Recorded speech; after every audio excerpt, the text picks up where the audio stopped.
अस्सलाम वालेकुम व्यूअर्स, कैसे आप सब? उम्मीद है सब खैरियत से होंगे। दोस्तों, जो आज रेसिपी मैं आपके साथ शेयर करने लगी हूँ वो हम सब पाकिस्तानियों की पसंदीदा तरीन नाश्ते की रेसिपी है, यानी कि मगज़ मसाला की रेसिपी। हम छुट्टी वाले दिन अक्सर फूड स्ट्रीट में जाते हैं, सुबह सुबह मगज़ का नाश्ता करने जी, और निहारी मगज़ खा रहे हैं, चने मगज़ खा रहे हैं। तो मैंने भी सोचा है कि आज आपके साथ मज़ेदार सी ये मगज़ मसाला, ब्रेन मसाला की रेसिपी शेयर करती हूँ और घर में बना के इससे इंजॉय करते हैं। तो बढ़ते हैं अपनी रेसिपी की तरफ। एक मैंने बड़े जानवर का मगज़ लिया है और उसको अच्छी तरह ठंडे पानी से धो के उसकी स्किन रिमूव कर ली है, ऊपर जो स्किन सी इसकी होती है। अब एक पैन में मैंने पानी अच्छी तरह उबाल लिया है और उसमें मैंने 1 चाय का चम्मच हल्दी पाउडर शामिल किया और जो मगज़ धो के मैंने साफ़ करके रखा हुआ था वो इसमें शामिल कर दिया। इसको मैंने 2 से 3 मिनट तक अच्छी तरह बॉईल करना है, ताकि इसके अंदर जो स्मेल और एक्स्ट्रा जो इसका ब्लड है ना वो इसके अंदर से रिमूव हो जाए।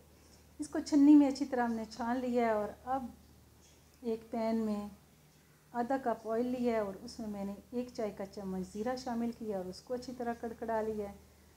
अब एक बड़े साइज़ का प्याज मैंने चॉप करके इसमें शामिल किया है, क्योंकि मगज़ जो था ना वो बड़े साइज़ का था, थोड़ा बड़ा था, इसलिए मैंने बड़ा प्याज लिया। अगर आपके पास छोटा मगज़ छोटे जानवर का हो तो आपने छोटे साइज़ का प्याज लेना है, मीडियम ले लें इस हिसाब से। अब मैंने इसमें 1 खाने का चम्मच अदरक और लहसुन शामिल किया है। इसमें मसाले बहुत ज़्यादा शामिल नहीं करने, क्योंकि मगज़ का एक अपना डिफरेंट सा जायका होता है, ज़्यादा मसालों की वजह से ना वो दब जाएगा। व्यूअर्स, अब मैंने इसको अच्छी तरह भूनना है ताकि स्मेल अदरक और लहसुन की इसमें से ख़त्म हो जाए। और ये हमने डार्क ब्राउन नहीं करना बल्कि लाइट ब्राउन सा इसे रखना है। अब इसमें मैंने 1 चाय का चम्मच हल्दी, 1 खाने का चम्मच नमक आप अपने हिसाब से ले लें, 1 खाने का चम्मच मैंने सुरख मिर्ची और 1 खाने का चम्मच मैंने इसमें सूखा कुटा हुआ धनिया शामिल कर दिया है। इसको मैंने 2 से 3 मिनट तक अच्छी तरह भूना है ताकि हमारे जो मसाले हैं वो इसमें अच्छी तरह पक जाएं और इनका कच्चापन दूर हो जाए। अब इस टाइम मैंने इसमें 1 बड़े साइज़ का टमाटर बारीक कटा हुआ और 4 से 5 सब्ज़ मिर्ची काट के इसमें शामिल कर दी हैं। इनको भी मैंने 2 से 3 मिनट तक अच्छी तरह भुना है ताकि हमारा मसाला एक बेहतरीन सा रेडी हो जाए और इसमें से जो टमाटरों का कच्चापन है वो भी दूर हो जाए और एक टमाटर गल के एक बेहतरीन सा मसाला हमारे पास रेडी हो जाए। देखिए व्यूअर्स, मसाला रेडी हो चुका है। अब इसमें मैंने जो 1 खाने का चम्मच कसूरी मेथी शामिल की है और 1 मैंने जो मगज़ धो के साफ़ करके रखा हुआ था उबाल के वो शामिल कर दिया। व्यूअर्स, अब चम्मच की मदद से मैंने इसको अच्छी तरह मिक्स करना है और इसके छोटे छोटे पीसेस करने हैं। इस तरह ना चम्मच की मदद से मैंने इसके छोटे छोटे पीसेस कर लिए हैं। ये आसानी से हो जाएंगे क्योंकि मगज़ ऑलरेडी 2 से 3 मिनट उबला हुआ है, इसलिए ये चम्मच जो खाने पकाने वाला चम्मच उसकी मदद से ये आसानी से इसके पीसेस हो जाएंगे पकाते हुए। आपने इस मगज़ को 2 से 3 मिनट तक अच्छी तरह भून लेना है। 2 से 3 मिनट भुनने के बाद अब मैंने इसको ढक के तकरीबन 5 मिनट के लिए दम पे रख दिया।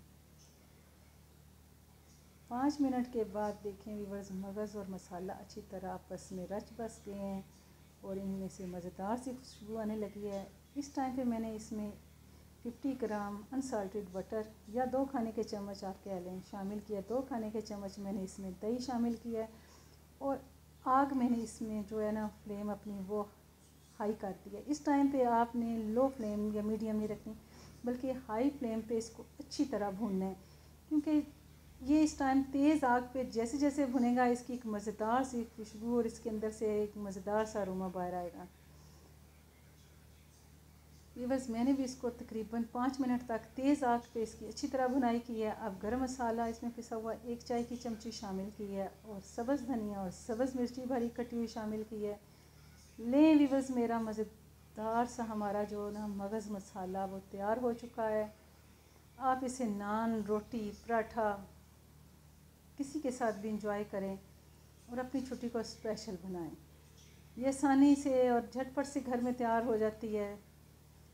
आप इसे ज़रूर ट्राई करें और मुझे अपना फ़ीडबैक दें। मेरी ये आज की रेसिपी आपको कैसी लगी लाइक कीजिए और अगर पसंद आए तो फैमिली और फ्रेंड्स के साथ शेयर कीजिए। मेरे चैनल को सब्सक्राइब कीजिए नेक्स्ट मिलते हैं एक अच्छी सी रेसिपी के साथ। तब तक के लिए अपनी दुआओं में याद रखें। अल्लाह हम सबको अपने हिफ्ज़ व अमान में रखे। अल्लाह हाफिज़।